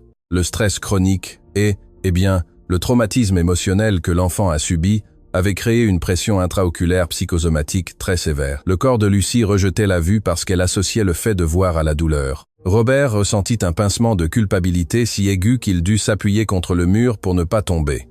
Sa fille ne voulait pas voir parce que ce qu'elle voyait était un monde hostile. « Alors ?» demanda Camille en faisant un pas en avant, la voix pleine d'espoir. « Nous avons réussi à décompresser le nerf, » dit le médecin, et un léger sourire fatigué apparut sur son visage. La chirurgie anatomiquement a été un succès, mais le « mais » resta en suspens dans l'air comme une guillotine. « Mais quoi ?» exigea Robert. Elle se réveille de l'anesthésie en ce moment et elle est très agitée. Elle crie non pas de douleur physique mais de panique. Les sédatifs ne fonctionnent pas parce que son adrénaline est à son maximum. Elle a besoin de se calmer ou la pression sanguine pourrait faire éclater les points de suture dans ses yeux. Si cela arrive, elle perdra la vue pour toujours en quelques minutes. Le médecin regarda fixement Robert. « J'ai besoin que quelqu'un entre, quelqu'un qui puisse la calmer, quelqu'un en qui elle a aveuglément confiance, si l'on peut dire. Les infirmières ne peuvent pas la toucher. Elle donne des coups dans le vide, pensant qu'on va la blesser. » Robert regarda immédiatement Camille. « Allez-y, vous, dit-il sans hésiter. Elle vous aime. Vous êtes son refuge, vous pouvez la calmer. » Camille regarda vers les portes du bloc opératoire, puis regarda Robert. Dans ses yeux, il y eut un éclair de sagesse ancienne. Elle savait qu'elle pouvait le faire. Elle pouvait entrer, chanter sa chanson, et Lucie s'endormirait dans ses bras. Ce serait facile, ce serait sûr. Mais Camille savait que si elle entrait, Robert resterait le second. Si elle entrait, elle validerait l'idée que le père est inutile pour le réconfort. Pour que cette famille guérisse vraiment, le père devait être le héros. « Non, » dit Camille, secouant la tête et reculant d'un pas. « Quoi ?» Robert la regarda avec incrédulité et panique. « Camille, ce n'est pas le moment. Elle a besoin de vous. Vous savez la calmer. Je ne sais pas quoi faire. »« Exactement. C'est pourquoi vous devez y aller, » dit Camille avec une autorité qui n'admettait aucune réplique. « Elle sait que je suis ici. Elle s'attend à ce que je la sauve, mais elle a besoin de savoir que son papa peut la sauver. Si j'entre, vous serez toujours celui qui paie les factures. Si vous entrez et réussissez à la calmer, vous serez son père pour toujours. Et si j'échoue, » murmura Robert terrorisé. « Et si elle ne se calme pas et que les points de suture lâchent, je serai le coupable de sa cécité. Vous n'échouerez pas, » assura Camille le poussant doucement vers la porte. « Parce que vous l'aimez, et l'amour n'échoue pas. Chantez-lui. Parlez avec le cœur, pas avec la tête. Allez, monsieur Robert, allez chercher votre fille. » Robert regarda Camille une dernière fois, prit une grande inspiration comme quelqu'un qui va plonger dans des eaux profondes et hocha la tête. Il enfila la blouse stérile qu'une infirmière lui tendit d'une main tremblante et entra dans la salle de réveil. Le son était déchirant. « Non, ne me touchez pas, Valérie. Non, je promets que je serai sage, » criait Lucie. L'enfant était sur le brancard, les yeux bandés de d'épaisses gazes blanches. Elle était attachée au poignet pour l'empêcher d'arracher le bandage et se débattait contre les sangles comme un petit animal sauvage. Son moniteur cardiaque bipait frénétiquement, une alarme rouge indiquant un danger imminent. 2 infirmières tentaient de la maintenir sans lui faire de mal, mais Lucie se tordait, pleurant des larmes qui mouillaient dangereusement les bandages. Robert sentit le monde s'effondrer en entendant le nom de Valérie. Même dans son délire post-anesthésie, le monstre était toujours présent. « Laissez-moi seul avec elle », ordonna Robert.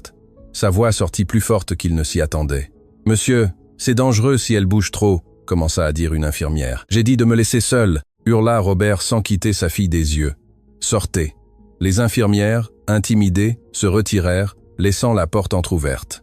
Robert s'approcha du brancard. Lucie sentait la présence de quelqu'un et se recroquevilla, attendant le coup. « Ne me frappez pas !»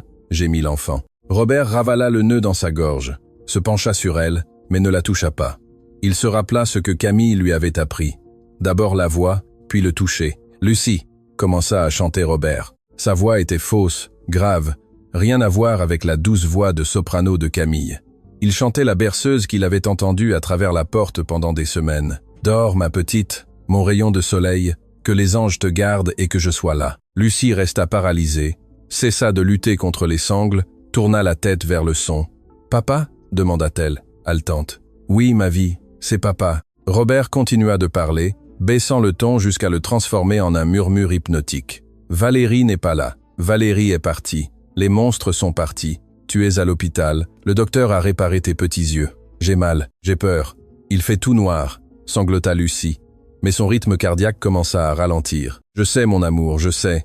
Mais tu n'es pas seul dans l'obscurité. Je suis là. » Robert posa sa grande main chaude sur le front de l'enfant. Cette fois, Lucie ne se recroquevilla pas. Au contraire, elle poussa sa tête vers la main de son père, cherchant le contact. « Papa est là, et je ne vais aller à aucune réunion. Je ne vais pas répondre au téléphone. Je vais rester ici jusqu'à ce que tu me le dises. »« Et Camille ?» demanda l'enfant, sa voix devenant pâteuse sous l'effet de l'anesthésie, qui commençait maintenant à faire effet en faisant baisser l'adrénaline. « Camille est dehors en train de prier pour nous. Elle m'a dit d'entrer. Elle m'a dit que je devais prendre soin de toi aujourd'hui. Chante-moi encore la partie des anges, » murmura Lucie, sa respiration devenant lente et rythmique. Robert, l'homme qui avait conclu des affaires de millions de dollars devant des conseils d'administration hostiles, sentit que c'était le moment le plus important de son existence. Il continua de chanter, caressant les cheveux de sa fille, tandis que le moniteur cardiaque passait de l'alarme rouge au rythme vert et constant de la paix. Par la fenêtre de la porte, Camille observait la scène. Une larme solitaire coula sur sa joue. Ce n'était pas de la tristesse, mais de la mission accomplie. Elle vit le père embrasser le front bandé de la fille et l'enfant se rendre au sommeil, confiante, en sécurité. Camille sourit, se signa et se rassit dans le couloir. Son travail de pont avait pris fin. Maintenant commençait le véritable travail de famille, la promesse. 4 jours plus tard, le manoir Delacroix était plongé dans une pénombre artificielle.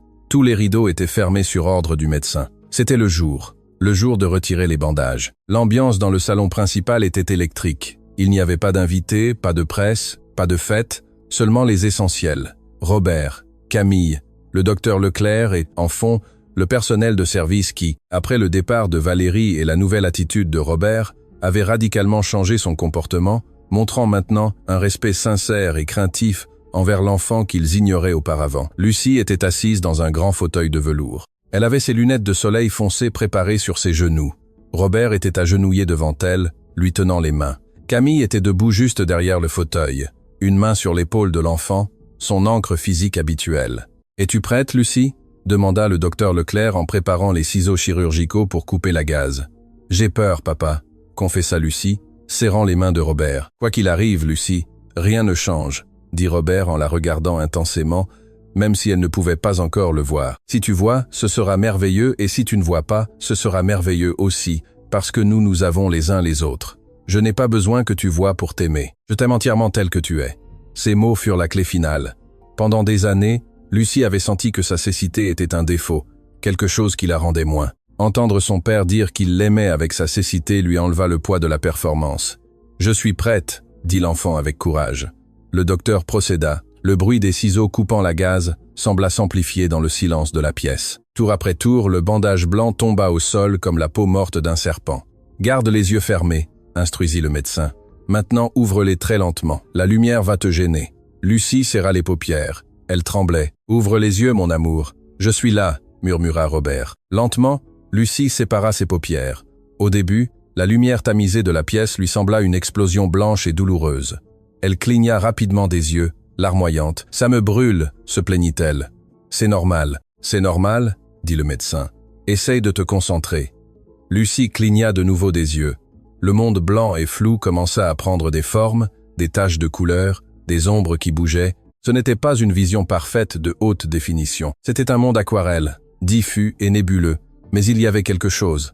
Ce n'était plus l'obscurité absolue. Elle regarda devant elle. Il y avait une tache sombre devant elle, une tache en forme de personne. Lucie tendit la main, hésitante. Robert resta immobile, retenant sa respiration, des larmes coulant sur son visage. La main de l'enfant toucha le visage de son père. Ses doigts parcoururent le nez, les pommettes mouillées, la barbe naissante. « Papa ?» demanda-t-elle. « Oui », répondit Robert, la voix étranglée. « Je te vois », murmura Lucie. La phrase fut un tremblement de terre. « Je te vois flou. Tu ressembles à un nuage avec une barbe, mais je te vois. » Robert laissa échapper un sanglot de joie pure et serra sa fille dans ses bras avec précaution, enfouissant son visage dans son cou. Camille, derrière le fauteuil, se couvrit la bouche pour étouffer un cri d'émotion. Le personnel de service en fond commença à applaudir doucement, certains pleurant ouvertement. « Je vois des couleurs », dit Lucie, se séparant de son père et regardant autour d'elle. « Je vois quelque chose de bleu là-haut », dit-elle en désignant Camille. « C'est Camille », dit Robert en riant entre les larmes, toujours vêtue de bleu, même si je lui ai dit que ce n'était pas nécessaire. Lucie se tourna dans le fauteuil et regarda la tache bleue qui était sa seconde mère. « Camille, tu es jolie », dit l'enfant en tendant les bras vers elle. Camille s'agenouilla à côté du fauteuil, rejoignant l'étreinte. C'était l'image de la victoire. La médecine avait fait sa part, mais l'amour avait soutenu le patient. Après que l'émotion initiale se fut calmée et que le docteur Leclerc eut confirmé que la récupération visuelle serait progressive et nécessiterait beaucoup de thérapie, mais que le pronostic était excellent, Robert se leva, s'essuya les larmes et adopta une posture d'autorité. Mais cette fois, c'était une autorité bienveillante. Il fit signe au personnel de service de s'approcher. Cuisinière, jardinier, chauffeur et les 2 nouvelles femmes de chambre qui avaient remplacé celles qui étaient des espionnes de Valérie. Tous formèrent un demi-cercle. « Je veux faire une annonce », dit Robert d'une voix claire et puissante, « et je veux qu'elle soit absolument claire pour tous les employés présents et futurs de cette maison. » Robert marcha vers Camille et lui prit la main, l'obligeant à se lever à ses côtés, au centre de la pièce, non pas derrière, non pas sur le côté, mais au centre. « Camille ne travaille plus pour moi », déclara Robert. Un murmure de confusion parcourut le personnel. Camille regarda Robert avec panique. Allait-il la renvoyer maintenant que l'enfant allait bien? Monsieur, commença à dire Camille. Camille ne travaille plus pour moi, répéta Robert en souriant. Camille travaille fois avec fois moi. À partir d'aujourd'hui, Camille est la gouvernante de la maison et la tutrice légale désignée de Lucie au cas où je viendrais à manquer. Elle a une autorité absolue sur le fonctionnement de ce foyer. Si elle dit qu'il fait jour, même s'il est minuit. Compris? Le personnel hocha vigoureusement la tête. Le message était clair. Manquer de respect à Camille, c'était manquer de respect au propriétaire. Robert se tourna vers Camille et sortit une enveloppe de sa poche. Ce n'était pas une enveloppe de renvoi, c'était des papiers légaux. J'ai créé une fiducie pour Lucie, expliqua Robert en baissant la voix pour que seule Camille et l'enfant l'entendent. Et j'y ai mis une clause. Vous en êtes la co-administratrice. J'ai assuré votre avenir, Camille. Non pas comme un paiement, mais comme une justice. Jamais plus vous n'aurez à vous soucier d'argent, ni vous ni votre famille au village. Vous avez gagné votre place à cette table, non par le sang, mais par la loyauté. Camille regarda les papiers puis Robert. Elle ne savait que dire. Toute sa vie, elle avait été au service, à baisser la tête, à être invisible. Et maintenant cet homme lui donnait une place d'honneur. Moi, je veux juste prendre soin de l'enfant, monsieur, dit-elle humblement. Et c'est ce que vous ferez. Mais vous le ferez en tant que maîtresse de maison, pas en tant que femme de chambre, dit Robert. Puis, avec un éclat malicieux dans les yeux, il ajouta « Et s'il vous plaît, brûlez ces vieux vêtements. Demain, nous irons faire du shopping. Tous les trois. Lucie a besoin de nouvelles lunettes. Et vous avez besoin de robes à la hauteur de votre âme. » Lucie, qui écoutait tout avec un sourire radieux, tâtonna jusqu'à trouver la main de son père et la main de Camille. Elle les unit sur ses genoux. « Maintenant, nous sommes une équipe », décréta l'enfant. Robert regarda leurs mains jointes, la main d'un millionnaire, la main d'une enfant aveugle qui commençait à voir la lumière et la main d'une femme de la campagne qui leur avait appris à voir la vérité. « Oui, mon amour », dit Robert, ressentant une paix qu'aucune fusion d'entreprise ne lui avait jamais donnée. « Nous sommes la meilleure équipe du monde. » La promesse du titre s'était accomplie. Non seulement le père avait sauvé la fille de la belle-mère maléfique, mais la femme de chambre avait sauvé le millionnaire de sa propre cécité. La maison, auparavant froide et silencieuse, était maintenant pleine de lumière.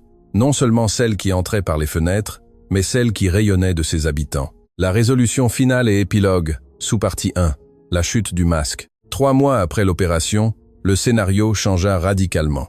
Nous n'étions plus dans la chaleur du foyer de la Croix, mais à l'entrée froide et exclusive du cercle hippique de la vallée, l'épicentre de la haute société de la ville. Un endroit où l'apparence est tout et où Valérie régnait comme une reine des abeilles. Valérie arriva en taxi. Sa voiture de sport avait été saisie des semaines auparavant. Elle portait une robe de marque, mais elle datait d'une saison passée. Et si l'on regardait de près, on remarquait l'usure à l'ourlet. Sa posture, cependant, restait altière. Elle tentait de projeter l'image que tout allait bien, que la rupture avec Robert n'était qu'une pause et qu'elle restait intouchable. Elle marcha vers la réception, le menton haut, ignorant les murmures des dames qui prenaient le thé sur la terrasse. « Bonjour Raymond », dit Valérie au réceptionniste, tentant de passer vers le salon principal. « Je vais à ma table habituelle. » Le réceptionniste, un homme âgé qu'il avait toujours salué avec une révérence, ne bougea pas cette fois. Il s'interposa sur son chemin avec une expression de malaise professionnel. « Désolé, mademoiselle Montaigne, vous ne pouvez pas passer. » Valérie s'arrêta net avec un sourire figé qui n'atteignait pas ses yeux. « Pardon, je crois que je n'ai pas bien entendu. Je suis membre honoraire. Mon fiancé, Monsieur Delacroix, est le propriétaire de l'action corporative la plus importante de ce club. Monsieur Delacroix n'est plus votre fiancé. » Une voix grave résonna derrière elle. Valérie se retourna. Robert était là, mais il n'était pas vêtu de vêtements de tennis ou de vêtements décontractés de club. Il portait un costume impeccable, sombre, de coupe sévère. Il n'était pas là pour socialiser, il était là pour exécuter une sentence. À ses côtés, à la surprise de toutes les personnes présentes, il n'y avait pas une nouvelle mannequin ni une héritière. Il y avait l'avocat principal de son cabinet avec une épaisse mallette en cuir. « Robert !» Valérie tenta d'adoucir son visage, cherchant cette vulnérabilité qu'elle manipulait habituellement. « Mon amour, quelle bonne surprise de te voir. Tout cela a été un horrible malentendu. Je t'ai appelé, mais je crois que ta secrétaire a mon mauvais numéro. » Robert la regarda avec une indifférence qui faisait plus mal que la haine. « Ma secrétaire a des ordres stricts de bloquer tout contact avec toi, et Raymond a des ordres de révoquer ton accès. L'action du club était à mon nom, Valérie. Et comme tu n'es plus la future Madame Delacroix, tu n'as plus d'entrée. » Valérie regarda autour d'elle. Les dames du thé avaient cessé de dissimuler et maintenant regardaient ouvertement, murmurant entre elles. L'humiliation publique, sa plus grande peur, se matérialisait. « Tu ne peux pas me faire ça », siffla Valérie en baissant la voix. s'approchant de lui. « Tu vas me détruire socialement. Tu sais ce qu'ils diront ? Ils diront la vérité, répondit Robert avec calme. Ils diront que tu as tenté d'abuser d'une enfant handicapée et que tu as été expulsé pour cela. C'est un mensonge. Tu n'as pas de preuves, cria-t-elle, perdant son sang-froid. Robert fit un geste à son avocat. L'homme ouvrit sa mallette et en sortit une épaisse enveloppe scellée du logo du tribunal. Des preuves, Robert prit l'enveloppe et la lui tendit. Voici la notification de la plainte. Elle inclut le témoignage médical du docteur Leclerc sur les lésions chroniques de Lucie. Le témoignage sous serme de 3 employés que tu as injustement renvoyés et qui maintenant travaillent de nouveau pour moi, et ah oui, le rapport de tes dépenses. Il s'avère que l'argent pour la charité que je te donnais allait dans tes comptes personnels à l'étranger. Ça s'appelle de la fraude, Valérie, et c'est la prison. Valérie pâlit. Ses mains tremblèrent en essayant de saisir l'enveloppe, mais elle lui échappa et tomba au sol, aux pieds de Robert. « Robert, s'il te plaît » supplia-t-elle en tombant à genoux, non par repentir, mais par désespoir. « Je n'ai plus rien. Mes cartes sont annulées. On va me prendre l'appartement. Si tu me poursuis, tu me coules. Aie pitié, nous étions un couple. » Robert la regarda d'en haut. Il se rappela le moment où il s'était agenouillé devant Camille et Lucie. Cela avait été un acte d'amour et d'humilité. Ceci, voir Valérie agenouillée pour de l'argent, était un acte de pathétique. « La pitié, » dit Robert froidement. « Je te la donne en ne te mettant pas en cellule aujourd'hui même. Tu as 24 heures pour quitter la ville. Si je te revois près de ma fille, de Camille ou de ma maison, la plainte pour fraude se transformera en plainte pénale pour tentative de coups et blessures graves sur un mineur. Et crois-moi, j'ai les ressources pour m'assurer que tu passes le reste de ta jeunesse derrière les barreaux. » Robert se retourna, lui tournant définitivement le dos. « Robert, tu ne peux pas me laisser comme ça !» cria Valérie, pleurant des larmes de rimel. Robert s'arrêta un instant et tourna la tête. « Tu as raison. Je ne devrais pas te laisser comme ça. Je devrais te remercier. » Valérie leva les yeux, confuse et pleine d'espoir. « Grâce à ta cruauté, » dit Robert, « j'ai appris à valoriser la bonté. Grâce à ton avarice, j'ai découvert qui était la vraie reine de ma maison. Adieu, Valérie. Que tu trouves une âme, car ta beauté est déjà en train de s'éteindre. » Robert sortit du club d'un pas ferme. Derrière lui, Valérie resta seule au sol, entourée de murmures et de regards de mépris, tenant une enveloppe légale qui était la pierre tombale de sa vie superficielle. La justice divine était arrivée, non pas avec un éclair, mais avec la signature d'un père qui n'avait plus peur. Sa partie 2, le jardin de la vérité. La scène changea pour le jardin du manoir. Le même endroit où avait commencé le cauchemar était maintenant méconnaissable. Là où il y avait auparavant une pelouse millimétrée et des statues froides qu'on ne pouvait pas toucher, il y avait maintenant de la vie. Il y avait une balançoire accrochée à la branche du chêne centenaire. Il y avait des jouets éparpillés et surtout, il y avait des fleurs, non pas des fleurs de concours, mais des fleurs sauvages, colorées et désordonnées. Lucie était assise sur l'herbe. Elle ne portait plus de lunettes foncées, mais des lunettes de vue à monture rose vif. Sa vision n'était pas parfaite.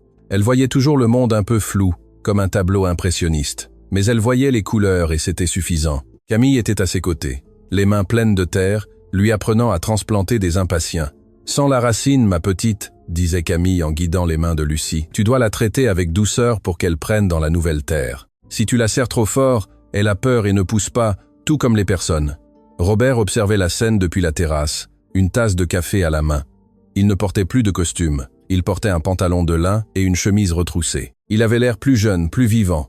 Il posa la tasse et marcha vers elle, s'asseyant directement sur l'herbe, sans se soucier des tâches. « Les plus jolies jardinières du monde ont-elles besoin d'aide ?»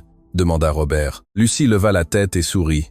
Ses yeux, auparavant perdus, cherchaient maintenant et trouvaient le visage de son père. « Papa, Camille dit que ces fleurs s'appellent des joies, » dit Lucie, enthousiaste. « Elle dit que si nous en prenons bien soin, elles ne deviennent jamais tristes. » « Camille en sait beaucoup sur les joies, » répondit Robert en regardant la femme qui avait sauvé sa famille. « Elle a apporté la joie dans cette maison quand il n'y avait que le silence. » Camille rougit et s'essuya les mains sur un chiffon. « Je ne fais que ce qu'il faut faire, monsieur, » dit-elle avec son humilité caractéristique. Robert redevint sérieux un instant. Il prit une des mains sales de Camille et une des mains de Lucie. « J'ai quelque chose pour vous, » dit Robert. Il sortit 2 petites boîtes de sa poche. Ce n'étaient pas des boîtes de bijoux chers, c'étaient des boîtes en bois sculptées à la main. « Pour Lucie, » dit-il en lui tendant la première. L'enfant l'ouvrit maladroitement. À l'intérieur, il y avait un collier avec un pendentif en forme d'œil ouvert, fait d'argent simple. « C'est un rappel, » expliqua Robert, « pour que tu n'oublies jamais que même si parfois tu vois flou, ton cœur voit toujours clair et pour que tu saches que papa veillera toujours à ce que rien de mal ne t'arrive. » Lucie mit le collier immédiatement, rayonnante. « Maintenant toi, Camille, dit Robert en lui tendant la deuxième boîte. Camille hésita. Monsieur, ce n'est pas nécessaire. Vous m'avez déjà donné la fiducie, le poste, les vêtements. Ouvre-le, insista-t-il. Camille ouvrit la boîte. À l'intérieur, il n'y avait pas un bijou. Il y avait une clé. Une ancienne clé en fer forgé. Qu'est-ce que c'est? Demanda-t-elle, confuse. C'est la clé originale de cette maison, dit Robert. Je l'ai trouvée dans le bureau de mon grand-père. Pendant des années, j'ai eu la copie. Valérie avait la copie, les gardes avaient des copies. Mais celle-ci, c'est la clé maîtresse, celle qui ouvre toutes les portes de l'entrée au grenier. Robert referma la main de Camille sur la clé. Je veux que tu l'aies, parce qu'une maison n'est pas un foyer par les briques. C'est un foyer par celui qui en garde la chaleur. Tu es la propriétaire morale de ce foyer, Camille. Sans toi, ce n'est qu'un musée vide. Avec toi, c'est une famille. Camille, la femme qui avait supporté des humiliations, qui avait été accusée de voleuse, regarda la clé dans sa main.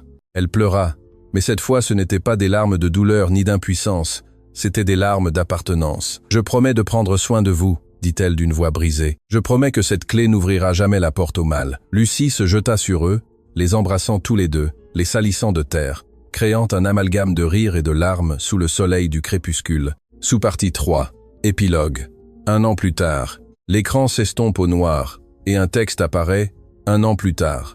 L'image s'ouvre sur une salle de fête pleine de ballons et d'enfants qui courent. C'est le 8e anniversaire de Lucie, mais ce n'est pas une fête guindée de la haute société. C'est une vraie fête. Il y a des piñatas, il y a un gâteau au chocolat fait maison par Camille, bien sûr, et il y a de la musique joyeuse. Nous voyons Lucie courir. Oui, courir. Elle porte ses lunettes roses, mais elle se déplace en toute sécurité. Elle esquive un enfant, attrape un ballon, tombe.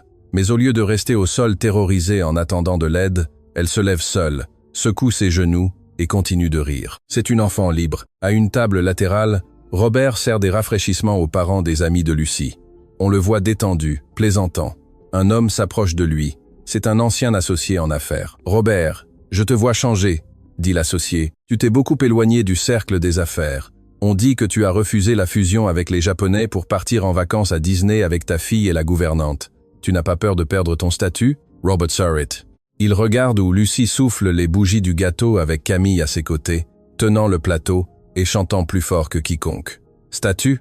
demande Robert comme si le mot était une langue étrangère. Mon ami regarde ça. Il désigne sa fille qui vient de barbouiller du glaçage sur le nez de Camille, provoquant le rire éclatant de la femme. Avant, j'avais des millions à la banque et je rentrais dans une maison vide où ma fille avait peur de moi. Maintenant, j'ai moins de 0 sur le compte, mais quand je rentre à la maison, il y a du bruit, il y a du désordre et il y a de l'amour. Je n'ai pas perdu de statut, j'ai gagné une vie. Robert quitte l'associé et marche vers le centre de la fête. Lucie le voit et court vers lui. « Papa, Camille dit que si je casse la piñata, je gagne le gros lot. » Robert la soulève dans ses bras et la fait tourner. « Tu as déjà le gros lot, princesse, et moi aussi. » Camille s'approche d'eux, le visage illuminé par le bonheur. Robert la regarde. Il n'y a pas de romance forcée, ce n'est pas nécessaire. Il y a quelque chose de plus profond, il y a un respect absolu, une camaraderie sacrée. Ils sont coparents, ils sont compagnons de bataille. « Prêt pour la photo ?» demande Robert. Camille acquiesce et se place à ses côtés. Le photographe de la fête crie « Dites famille, famille !»